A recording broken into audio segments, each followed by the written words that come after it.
Up next, we have Chuck O'Neill. Mr. O'Neill wishing to appear in person. Mr. O'Neill, you're recognized. Thank you, Mr. Chair and members of the committee.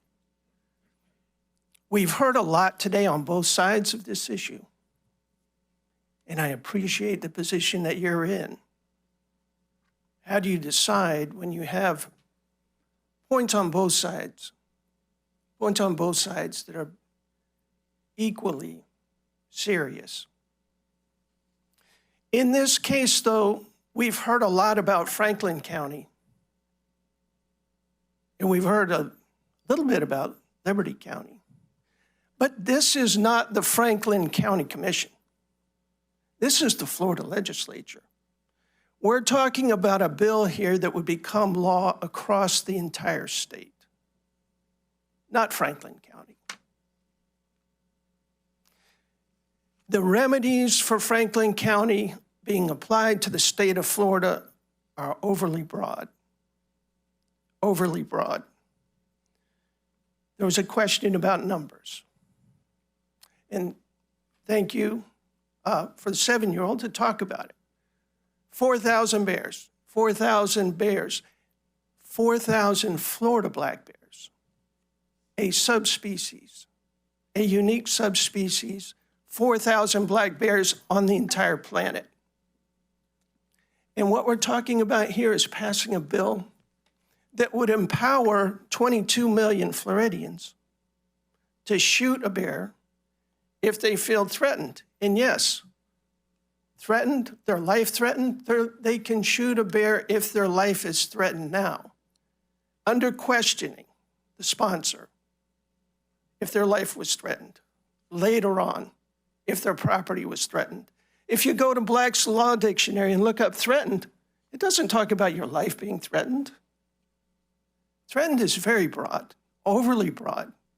This is an overly broad application of a solution for one county.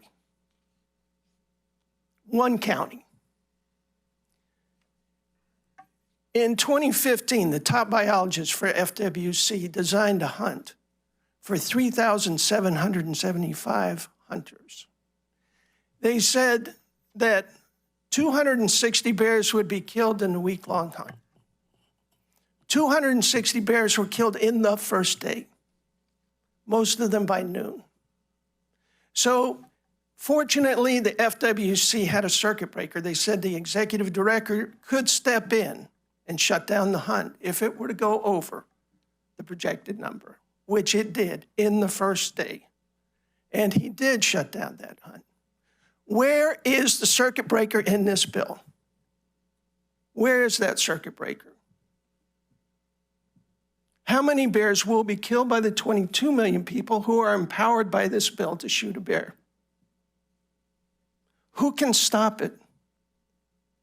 Who is empowered by this bill to stop that? The executive director of the FWC? That's not in this bill. There's no mention. So what would have to happen? We go to the next session. We go to 2025. And another bill is passed because too many bears have been killed. We're getting close to the extinction of the subspecies. And then another bill comes up to rescind this bill. Too late. Too late. It would be too late. There is no circuit breaker built into this bill. It is overly broad. I live in bear country. I have bears in my backyard every week. Every week. I do not feel threatened by them. They come into my backyard. If I'm outside, you know what I do? I go into my house and I close the door. I've never had one try to come through into my house. That's how you protect yourself. Representative Antone, in Orlando, there were bears in Orlando. What I feel threatened by is this bill. Now neighbors in Orlando can come out and start shooting at a bear. They can start shooting at a bear. Where's that bullet gonna go? Are they all expert marksmen? Are they all licensed hunters? Have they gone through hunter training courses? No. This is your average person with a gun who's scared. And he's pointing at that gun like Fredo in The Godfather. Where does that bullet go? This bill is a threat. It's a threat to the Florida black bear. It's a threat to me. It's a threat to my neighbors. It's a threat to my wife. Please, for God's sake, vote no on this bill. Thank you. Thank you for your testimony. Up next.